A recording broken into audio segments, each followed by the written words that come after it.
One word blew this whole situation wide open, and now Prince Harry isn't only dealing with a brutal courtroom defeat, he could be facing a seriously expensive aftermath. The word was whitewash, and once Harry used it to describe the ruling, the story quickly became about much more than simply losing a case. Characteristically unhinged and mad rant says, Yeah, the verdict, it was shocking, unwarranted, and obviously a whitewash, yeah? Now, that is outrageous. That is an obnoxious thing to say. It's my understanding that King Charles is deeply unhappy about Harry's remarks because as head of state, King Charles is the figurehead of the royal courts of justice. Therefore, Harry's remarks are highly embarrassing. The verdict was handed down and Harry says it was shocking, unwarranted, and an obvious whitewash. What an insult. And there's every chance that the judge involved, Mr. Justice Nicklin, will be furious too. And I've been told by legal experts, Justice Nicklin could well side with the Daily Mail. Prince Harry and Baroness Doreen Lawrence publicly called the judgment a complete and obvious whitewash. That wasn't some private frustration said behind closed doors. It was a direct and powerful rejection of a High Court ruling after one of Harry's biggest legal setbacks, and those words immediately added another level of heat to an already explosive case. Mr. Justice Nicklin rejected the claims brought against associated newspapers after an 11-week trial. Harry was part of a high-profile group of claimants that included Sir Elton John, Baroness Doreen Lawrence, Elizabeth Hurley, Sadie Frost, and former MP Sir Simon Hughes. Years of preparation had gone into this fight, so the final outcome hit hard. But instead of quietly taking the loss, Harry pushed back. Calling the judgment a complete and obvious whitewash showed that he wasn't buying the court's conclusions at all. The Daily Mail and now the head of Associated Newspapers, he says that the total legal costs for both sides are in excess of $75 million. Now, a source close to the Daily Mail said the company fully intends to go for the jugular in recovering as much of its costs as possible. This ties in with what we discussed the other day when I said that the Daily Mail are going to wage war on Harry because they're extremely angry that this happened. They're bitter, they feel aggrieved, and some of their fantastic, talented journalists have had so much stress, so much anxiety, worrying about their livelihoods and about their careers and, of course, their reputations, because in journalism, if you don't have your reputation, you have nothing. So a source at the Daily Mail says the company wants to, and I quote, go for the jugular in recovering as much of its costs. And that's where things got messy, because strong public criticism of a court judgment can bring even more attention to someone's conduct after the case.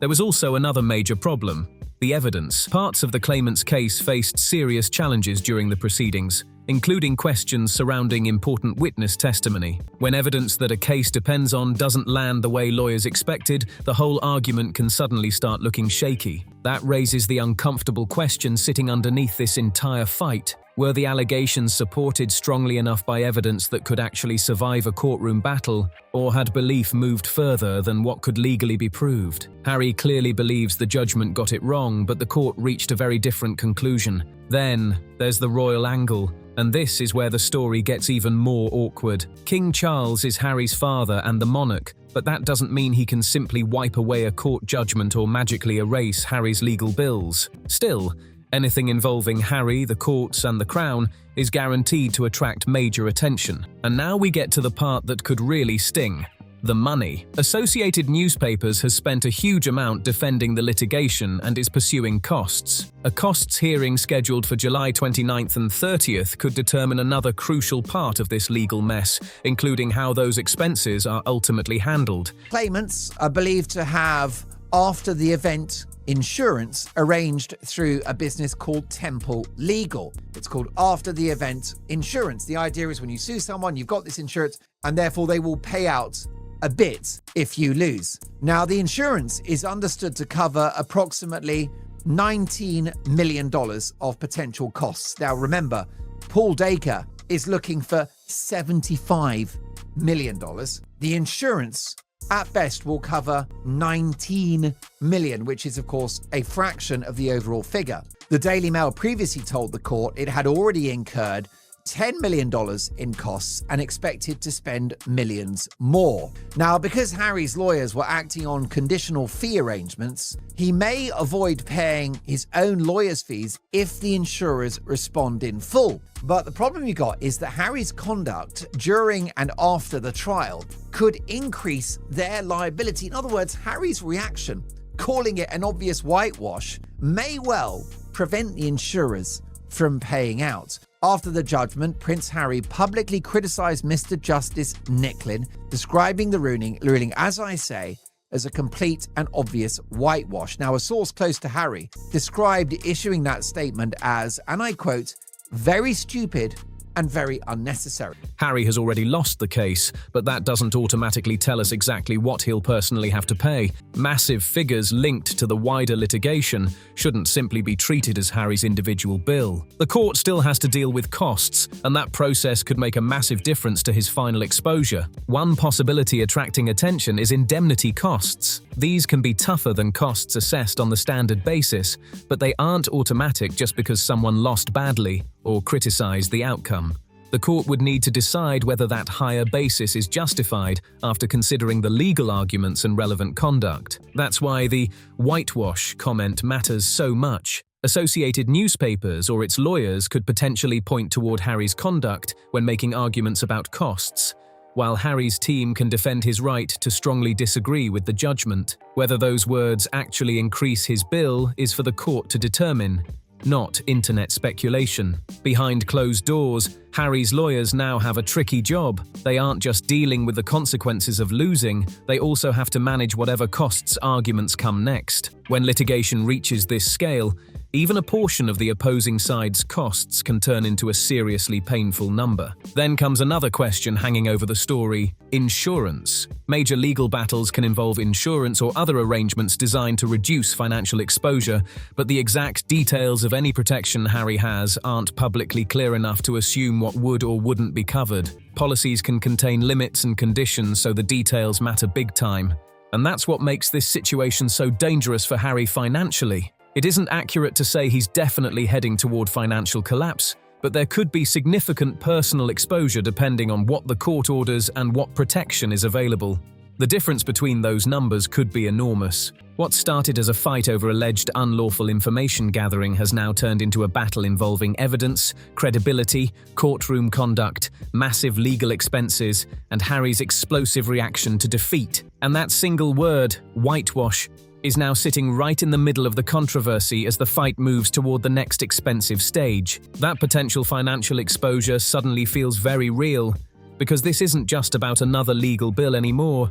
It could become a serious reckoning, and the backlash hasn't only come from headlines or social media. Senior legal figures, including Alex Chalk, Robert Buckland, and Lord Burnett of Malden, have publicly criticised the remarks, showing just how seriously this controversy is being taken. That's where the pressure gets heavier. Criticising a judgment is one thing, but attacking the integrity of the process can trigger a much bigger debate about trust in the courts. Prince Harry and Doreen Lawrence called the judgment a complete and obvious whitewash, and that phrase instantly became one of the biggest talking points surrounding the defeat. Then comes the royal connection. King Charles is Harry's father, but he's also the monarch, which makes any suggestion that he could financially help Harry incredibly sensitive. That doesn't mean Charles controls individual judges or court decisions. He doesn't.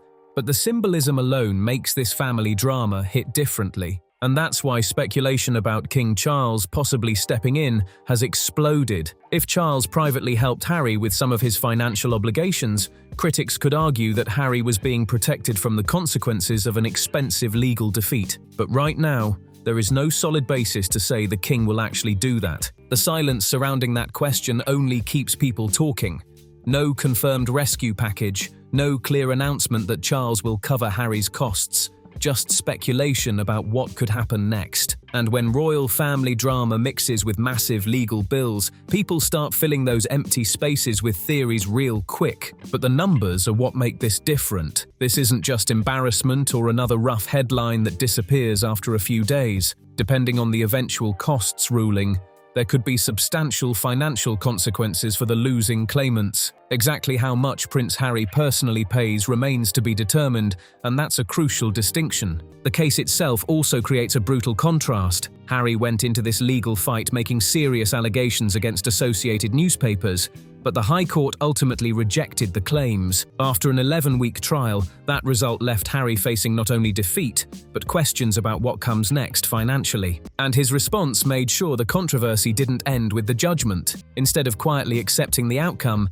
Harry publicly challenged it with that complete and obvious whitewash statement. Supporters may see that as refusing to back down, while critics see it as an unacceptable attack on the judgment. Either way, those words kept the spotlight burning. Then there's the question of insurance and other financial protection. High-stakes litigation can involve arrangements designed to reduce exposure to costs, but outsiders don't know enough about Harry's specific arrangements to declare exactly what is covered. That's why claims that he's definitely facing unlimited personal liability should be treated carefully. There's another interesting layer involving Harry's fellow claimants. Reports and commentary have raised questions about how costs could be shared and whether wealthier members of the group might support others. But unless those arrangements are confirmed, nobody should assume Harry is either getting rescued or being abandoned. What we do know is that the next stage matters a lot. The costs process could turn this courtroom defeat into something much more painful financially. That's when speculation finally has to meet actual numbers,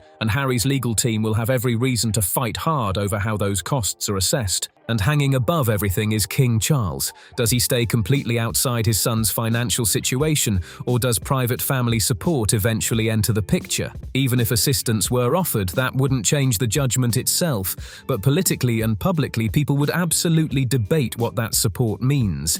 That's what makes this ending so unpredictable. Harry has already lost the legal battle, but the argument over the consequences is still alive. The judgment, the whitewash comment, the backlash, the costs hearing, and the questions surrounding possible family support have all collided into one seriously messy situation. And now the biggest question is yours. Do you think King Charles should stay completely out of Harry's legal and financial problems, or should a father still help his son regardless of the controversy? Drop your comments down below because I want to know where you stand. If you enjoyed this breakdown, make sure you like, subscribe, and share this video with someone who's been following the story. And don't forget to drop your comments down below with your take on what happens next. Thanks for watching, and I'll see you on the next one.